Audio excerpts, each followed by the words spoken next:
Ryan Reynolds here for, I guess, my 100th Mint commercial.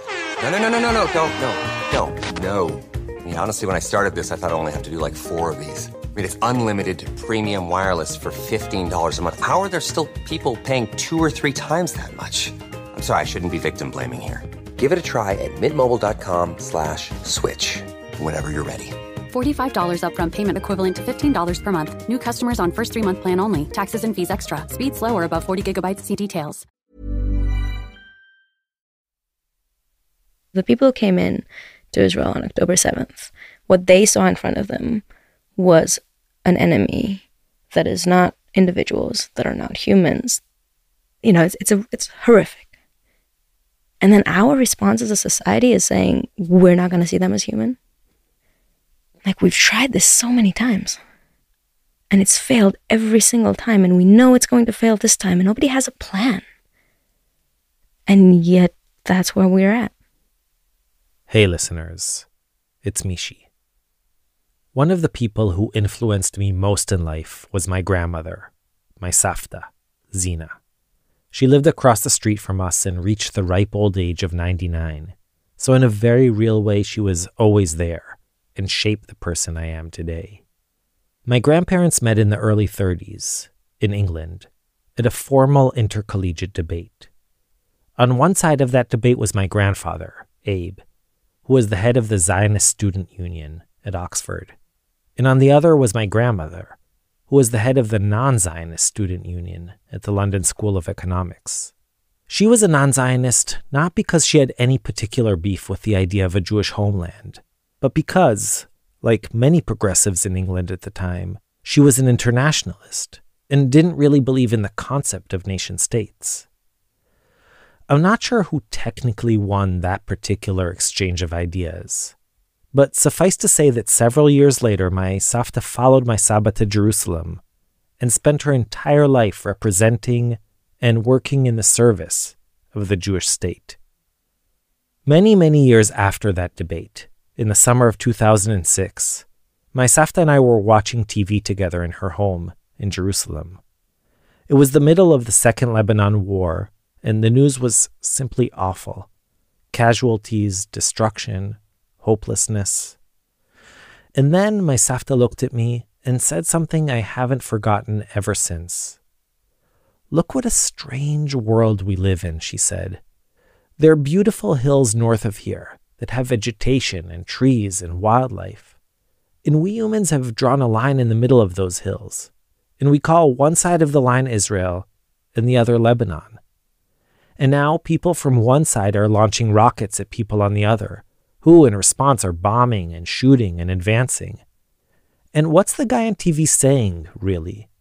He's telling us that when Moti Cohen from one side of the line is hurt, when his life is turned upside down, we have to be very sad and mourn because he's one of our own. And it's not that when the same thing happens to Ahmed Suleiman from the other side, we need to rejoice, but we can care a bit less." My grandma then sighed and, with the authority and experience of a woman in her mid-90s, said, "But I'm equally saddened for both Moti and Ahmed. Because, well, a person is a person is a person, no matter what." That lesson became the basis of Israel's Story, a project that my friends and I created in order to share human interest stories of our countrymen and women. For 13 years, we've been exploring the humanity of different people and trying to create empathy towards those who have different beliefs or worldviews or circumstances.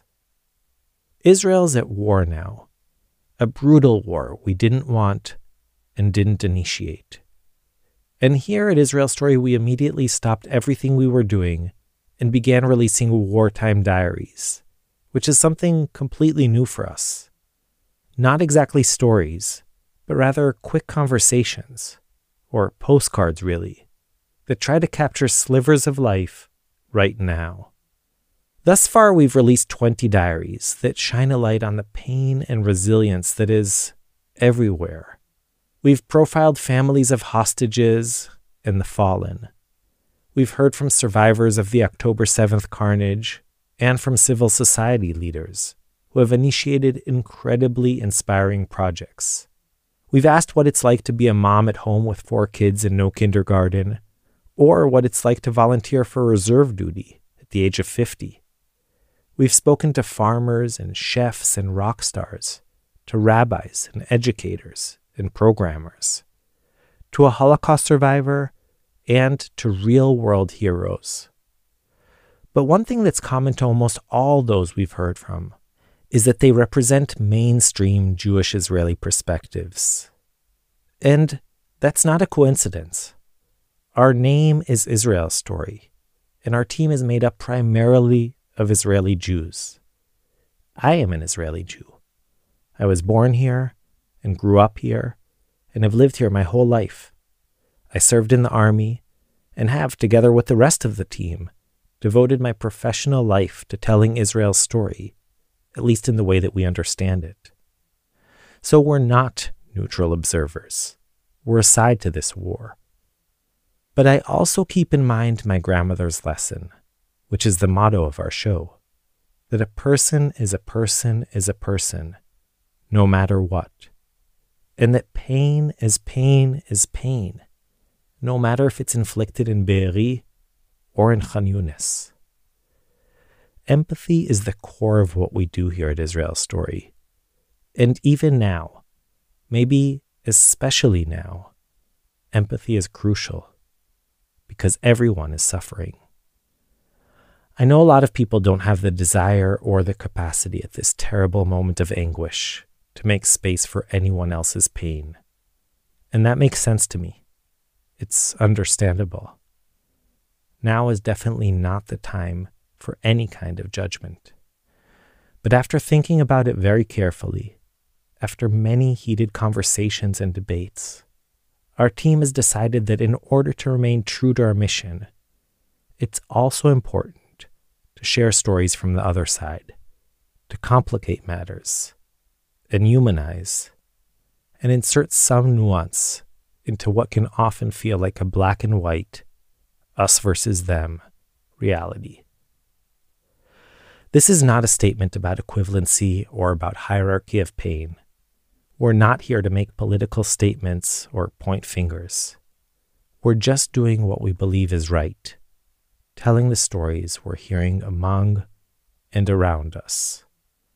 Today we'll hear from Sahar Vardi, a Jewish-Israeli peace activist who lost a dear friend, Khalil Abu Yahya, in Gaza. Adina Karpuch edited this episode. My name is Sahar Vardi. I'm a Jewish-Israeli activist from Jerusalem. I'm 33. I spend quite a lot of time in Palestinian villages, mostly doing what we call protective presence work. So trying to be with Palestinians in areas where there's a lot of settler violence or military violence. Can you describe your experience of October 7th? Where were you? What your emotions were? I was sleeping when everything started in Jerusalem, and my flatmate woke me up in the first alarm and told me there's an alarm, and I looked at her like, what are you talking about? And we went down to the shelter in the building.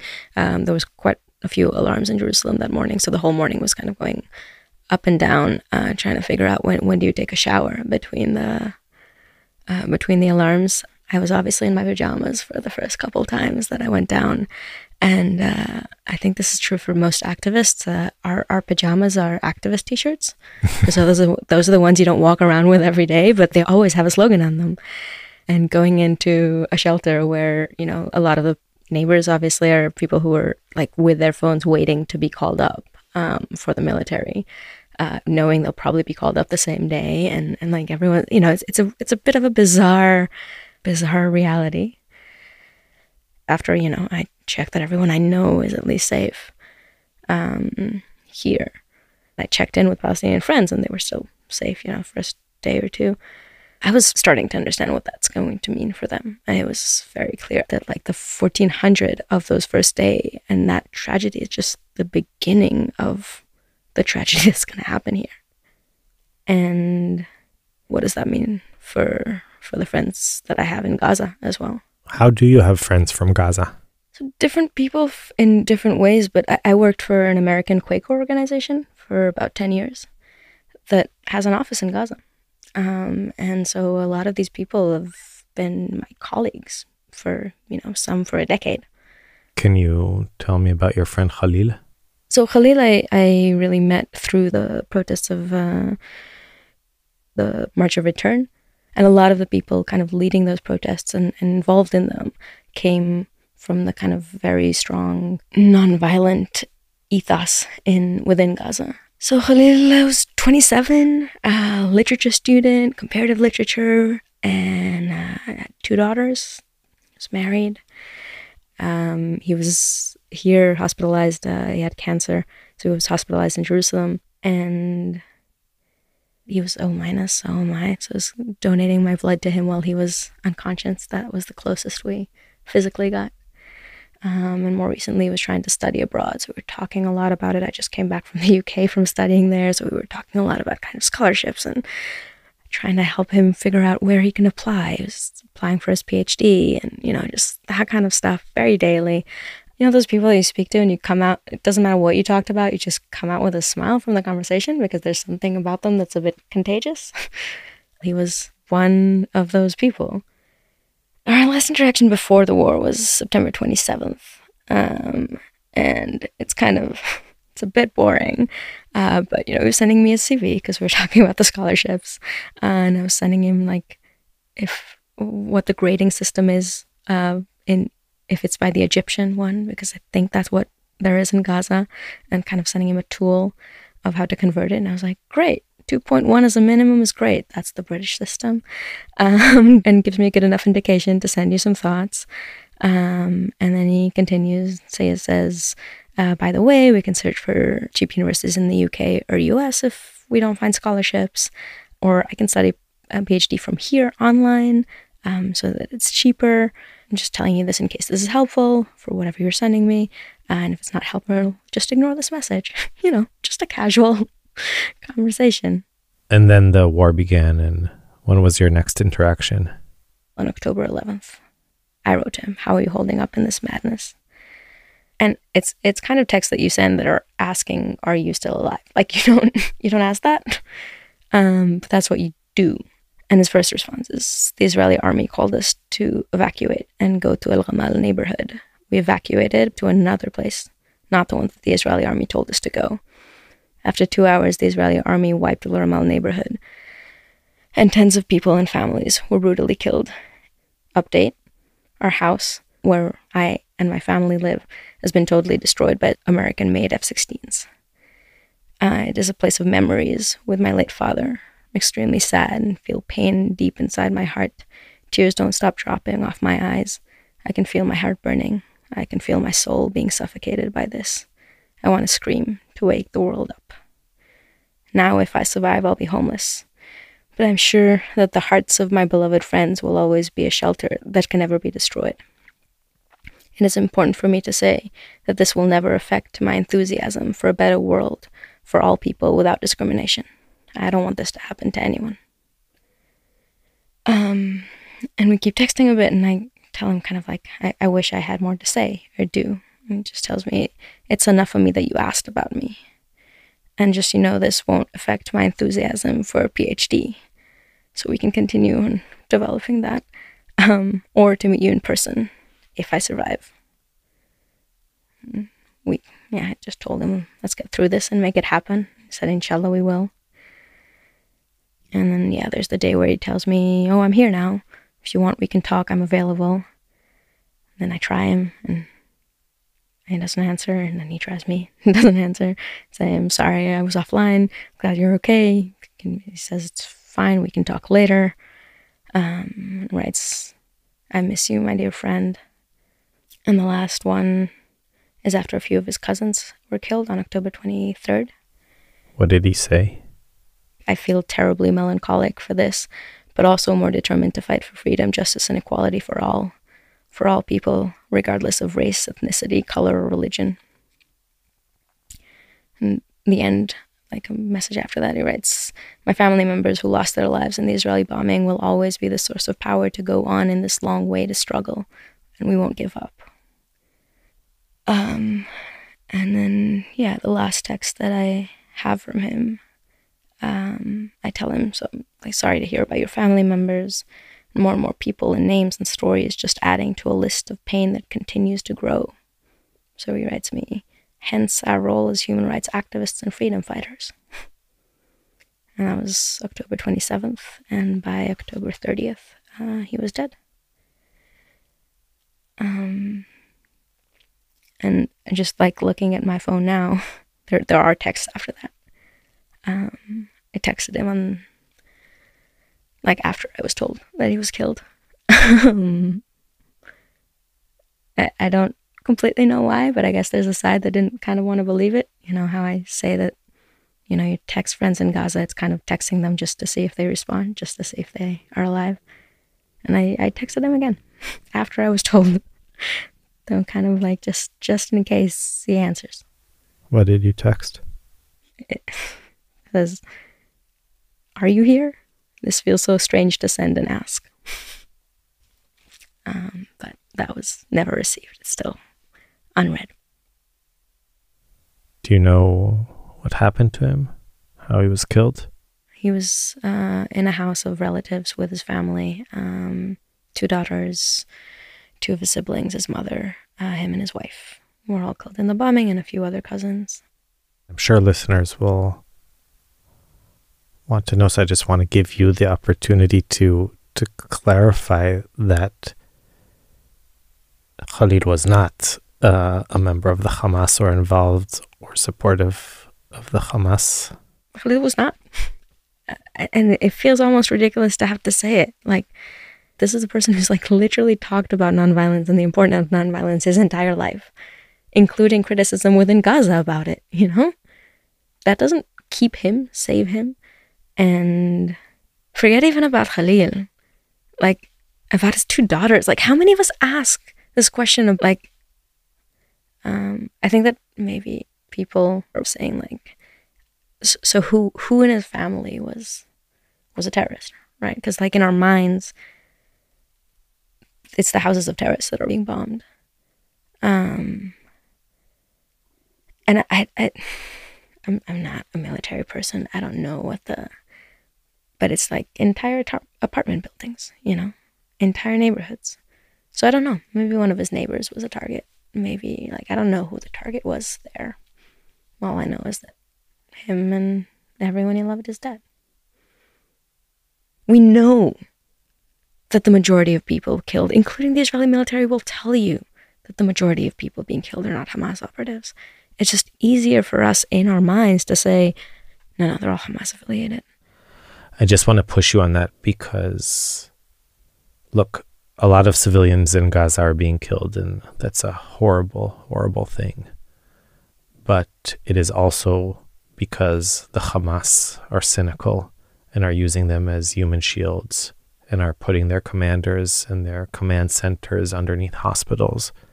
So, I mean, what is Israel supposed to do? Like, the civilians of Gaza should be rising up against the Hamas. I think people in Gaza who have been living in this fear for a very long time, and fear not only from Israel, fear from Hamas, very clearly. The ideas of what you can do, of how much agency you have in this, are extremely limited. And I think most of us would probably act the same. Like, most of us wouldn't know what to do. How do you overthrow a government? How do you overthrow a government in the middle of a war? When bombs are literally falling around you. Everyone I've spoken to in Gaza over the last few weeks, the only thing that they are thinking about is, where do I move my family right now that's the safest? Nothing else matters. Nothing else exists. So thinking that now someone will say, you brought this on us, I'm gonna try to overthrow you, like, who's capable of that? And there's a demand from us always. If you want peace, give me a solution. And we don't even have that same demand from the military right now. But like, military personnel will tell you, we don't have a solution. Clearly, we're going to bomb the hell out of Gaza. We're going to go in, try to, crush Hamas. And every expert on security will tell you, what does that mean? They themselves say, we don't know what that means. We don't know what it looks like. We don't know what the day after looks like. Even if we manage to completely annihilate Hamas, which no military personnel thinks is possible, even if we manage to do that, we know that what's going to happen after that is a vacuum that no one will fill. It's like what we are currently offering is not only killing thousands of civilians, it also literally has no horizon. The only situations in the history of this country where the security of Israelis has actually increased have been peace accords. We know that is what the solution is. We know it's the only solution. We know that every military solution that was ever tried is going to fail. And I get people want to know right now what I want to do. So my thing is right now, don't kill people. Just don't kill them. As simple as that. And then let's talk about what yes. טוב, תודה סער.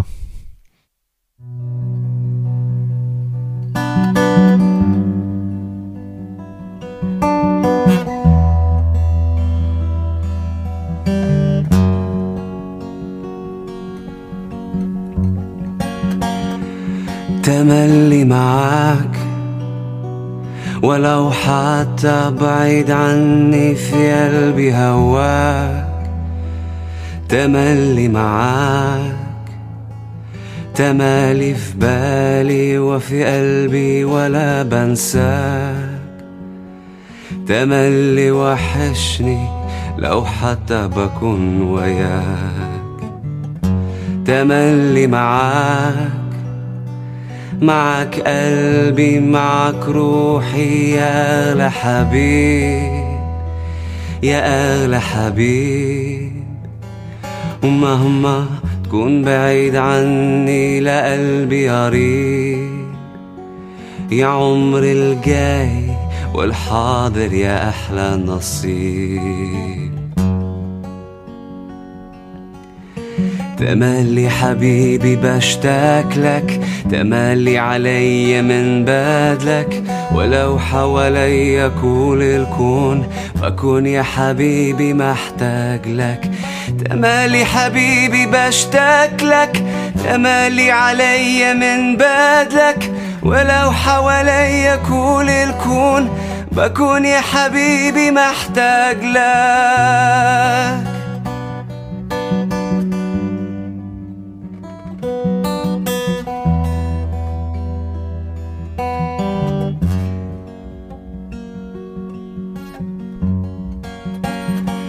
تملي معاك قلبي معاك روحي يا أغلى حبيب يا أغلى حبيب ومهما تكون بعيد عني لقلبي قريب يا عمر الجاي والحاضر يا أحلى نصيب